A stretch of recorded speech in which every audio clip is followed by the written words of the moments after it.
You literally just cannot write it. You simply cannot write it.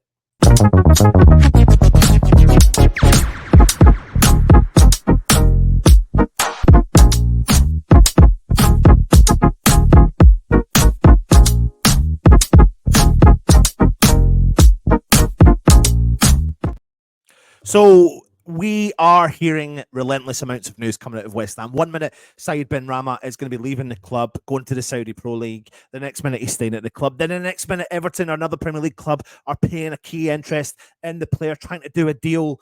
And he then suddenly is not interested, or that rumour kind of disappears.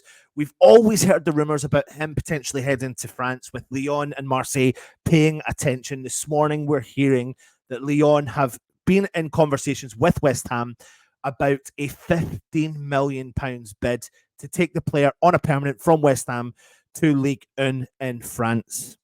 But what's being reported now is the fact that Benrahma is currently reluctant to leave West Ham. Is he currently reluctant to leave West Ham, or is he currently reluctant to leave West Ham and go to Lyon? That is what we're led to believe. That is reluctant to go to Lyon. Now, nobody will know the inside information. We're hearing all the rumours about him leaving his home in Essex, with options or opening up options for him to leave West Ham and move on permanently in his career. When it comes to Saeed Benrahma, we have a player and we have an asset, that has signed a contract with West Ham until the summer of 2026. And what we don't want to do is make the mistake of just getting rid of the player for the sake of it. So we've still got 2 years left in his contract, 2.5 years left on his contract. And what we need to do is get best of the bang for the buck for the player and not make the mistakes we've done in the past. However, what is he valued at, considering he's not been playing fantastically well? And it's not just West Ham that he's not performing for. He's not performing at international level. That's why he wasn't taken, of course, to the African or the AFCON. So you're hearing rumours that £15 million is where clubs are entering this race to sign him, but West Ham are potentially holding out the fort to try and bring in as much as what we paid for the player, somewhere in the region of around £20 million. I get that to a certain extent, but maybe it's going to get to the point where you're going to have to cut ties within reason and clear out within reason players that aren't performing for you at the level. You know, in his West Ham career, the player has played 155 times, scoring 24 goals with 19 assists. And on paper, that does really, really well. And also, even out with paper, the player has given us really memorable performances and has played well. But you can't help but deny that he has been a frustrating player on paper and in person to watch. Times getting caught out in the corners when you think you should be crossing the ball, maybe doing something extra when you should have rewound slightly and passed the ball, sometimes not shooting when you expect him to shoot, especially for a forward-thinking player, especially for a player that naturally would go out and go all-out attack. 94 appearances he had for Brentford when West Ham came to him and thought, this is a player we want to bring in. He scored 30 goals with 27 appearances, albeit, yes, it was in the Championship, albeit he wasn't West Ham's number one target at the time. We got rid of Diangana. We were looking at Eberechi. That went off the table. We brought in Saeed Benrahma. But he has been a frustrating player at West Ham. And I thanked him for his service. I think he is a quality player. I think there is a quality player, within all due respect, in there at the age of 28. He's still got plenty of time in his career. But I think he's not been played in his, what I believe is his best position, in behind the strikers, in that number 10 role.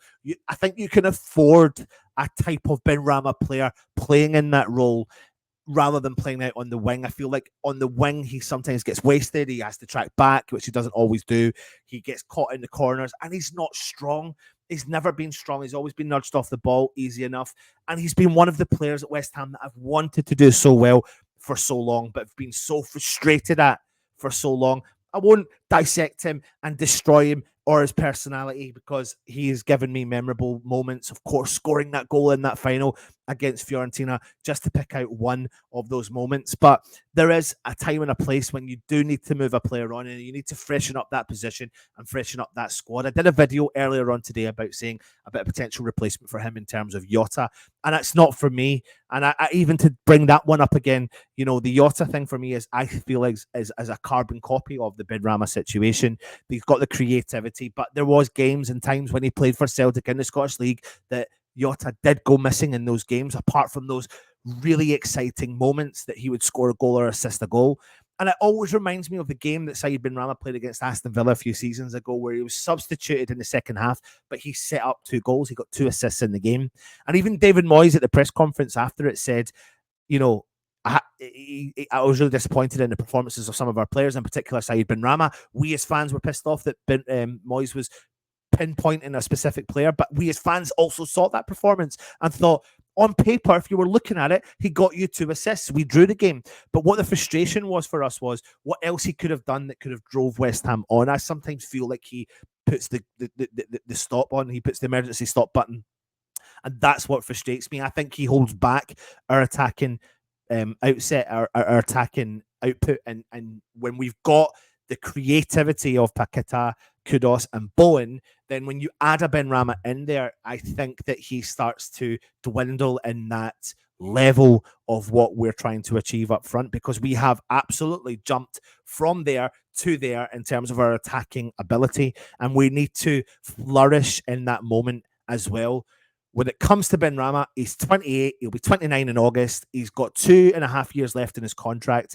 We have to protect our asset. If he's reluctant to leave because he's looking for the right move, then so be it. He's not going to get regular game time at West Ham. He's been sent off. He's still got a 2-match suspension to serve.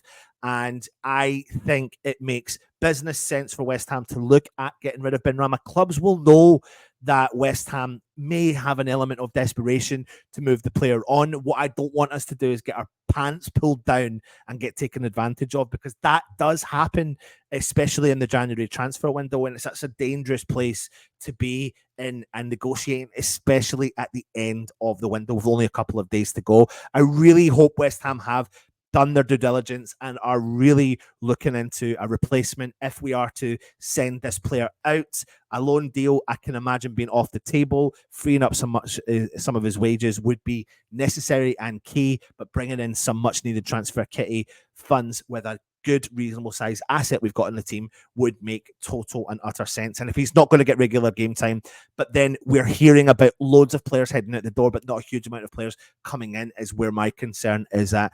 Anyway, the offer for Lyon is on the table. It's not been declined, but he is reluctant to leave, apparently, according to sources close to Benrahma. Jacob Steinberg, in particular, who we all know has got a connection through to West Ham. We'll have to wait and see what happens, what comes out of this one. Join me later on for the Hammers headlines, where I'll discuss in more depth about some of the more findings out of the transfer dealings at West Ham.